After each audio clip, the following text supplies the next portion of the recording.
बहुत पुरानी बात है। धारा नगरी में गंधर्वसेन नाम का एक राजा राज करता था। उसकी 4 रानियां थीं। उनके 6 लड़के थे जो सब के सब बड़े ही चतुर और बलवान थे। संयोग से एक दिन राजा की मृत्यु हो गई और उनकी जगह उनका बड़ा बेटा शंख गद्दी पर बैठा।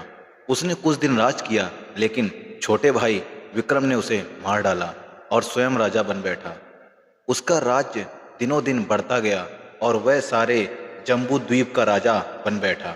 एक दिन उसके मन में आया कि उसे घूमकर सैर करनी चाहिए और जिन देशों के नाम उसने सुने हैं उन्हें देखना चाहिए।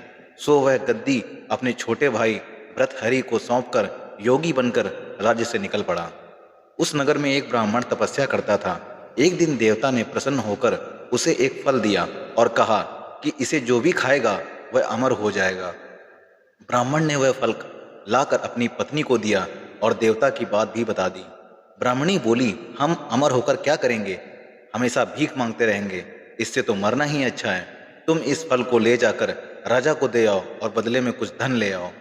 यह सुनकर ब्राह्मण फल लेकर राजा भृतहरि के पास गया और सारा हाल कह सुनाया। भृतहरि ने फल ले लिया और ब्राह्मण को 1 लाख रुपए देकर विदा कर दिया। भृतहरि अपनी एक रानी को बहुत चाहता था। उसने महल में जाकर वह फल उसी को दे दिया।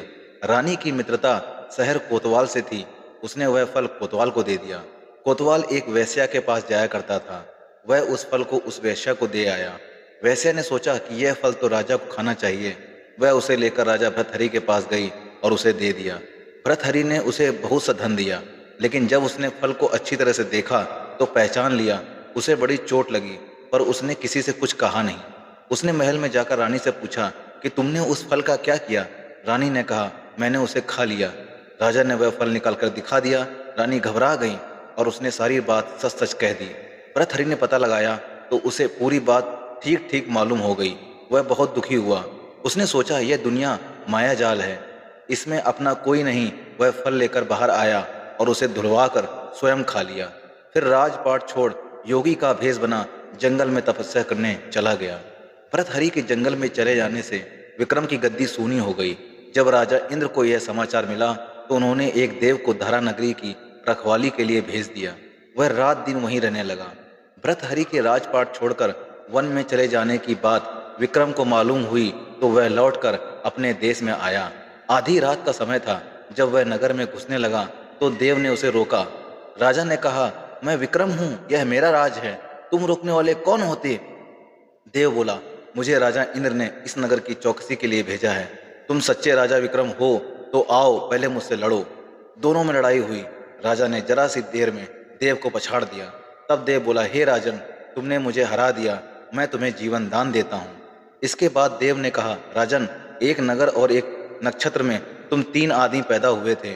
तुमने राजा के घर जन्म लिया, दूसरे ने तेली के और तीसरे ने कुम्हार के। तुम यहाँ का राज करते हो। तेली पाताल का राज करता था।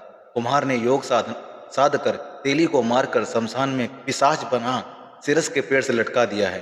अब वह तुम्हें मारने की फिराक में है, उससे सावधान रहना। इतना कहकर देव चला गया और राजा महल में आ गया। राजा को वापस आया देख सबको बड़ी खुशी हुई। नगर में आनंद मनाया गया। राजा फिर राज करने लगा। एक दिन की बात है कि शांतिशील नाम का एक योगी राजा के पास दरबार में आया और उसे एक फल देकर चला गया।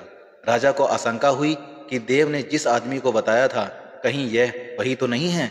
यह सोच उसने फल नहीं खाया, भंडारी को दे दिया। योगी आता और राजा को एक फल दे जाता। संयोग से एक दिन राजा अपना अस्तबल देखने गया।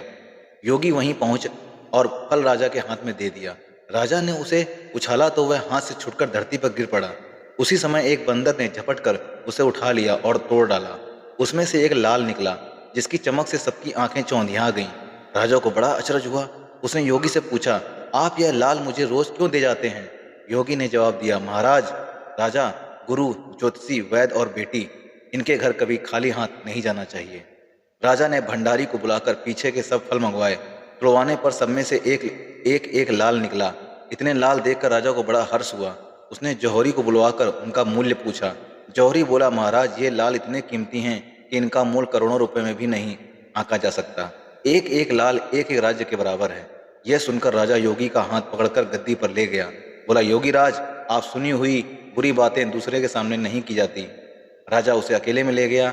वहां जाकर योगी ने कहा, महाराज बात यह है कि गोदावरी नदी के किनारे मसान में मैं एक मंत्र सिद्ध कर रहा हूँ।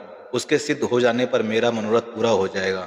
तुम एक रात मेरे पास रहोगे तो मंत्र सिद्ध हो जाएगा। एक दिन रात को हथियार बांधकर तुम अकेले मेरे पास आ जाना। राजा ने कहा, अच्छी बात है। इसके उपरांत योगी दिन और समय बताकर अपने मठ में चला गया। वह दिन आने पर राजा अकेला वहां पहुंचा। योगी ने उसे अपने पास बिठा लिया। थोड़ी देर बैठकर राजा ने पूछा, महाराज मेरे लिए क्या आज्ञा है? योगी ने कहा, राजन यहाँ से दक्षिण दिशा में 2 कोस की दूरी पर मसान में एक सिरस के पेड़ पर एक मुर्दा लटका है। उसे मेरे पास ले आओ, तब तक मैं यहाँ पूजा करता हूँ। यह सुनकर राजा वहां से चल दिया। बड़ी भयंकर रात थी। चारों ओर अंधेरा फैला था। पानी बरस रहा था। भूत प्रेत सुर मचा रहे थे। सांप आ आकर पैरों में लिपटते थे। लेकिन राजा हिम्मत से आगे बढ़ता गया। जब वह मसान में पहुंचा तो देखता क्या है कि शेर दहाड़ रहे हैं, हाथी चिंगाड़ रहे हैं, भूत प्रेत आदमियों को मार रहे हैं। राजा बेधड़क चलता गया और सिरस के पेड़ के पास पहुंच गया। पेड़ जड़ से फुनगी तक आग से दहक रहा था। राजा ने सोचा, हो ना हो यह वही योगी है जिसकी बात देव ने बताई थी। पेड़ पर रस्सी से बंधा मुर्दा लटक रहा था। राजा पेड़ पर चढ़ गया और तलवार से रस्सी काट दी। मुर्दा नीचे गिर पड़ा और दहाड़ मार मार कर रोने लगा। राजा ने नीचे आकर पूछा, तू कौन है? राजा का इतना कहना था कि वह मुर्दा खिलखिलाकर हंस पड़ा।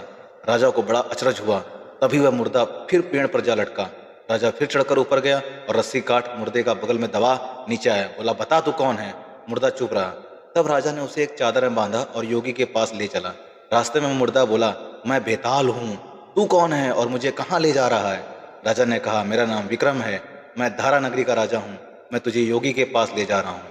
बेताल बोला, मैं एक शर्त पर चलूंगा। अगर तू रास्ते में बोलेगा तो मैं लौटकर पेड़ पर लटक जाऊंगा। राजा ने उसकी बात मान ली। फिर बेताल बोला, पंडित, चतुर और ज्ञानी, इनके दिन अच्छी अच्छी बातों में बीतते हैं, जबकि मूर्खों के दिन कलह और नींद में। अच्छा होगा कि हमारी राह भली बातों की चर्चा में बीत जाए। मैं तुझे एक कहानी सुनाता हूँ, ले सुन।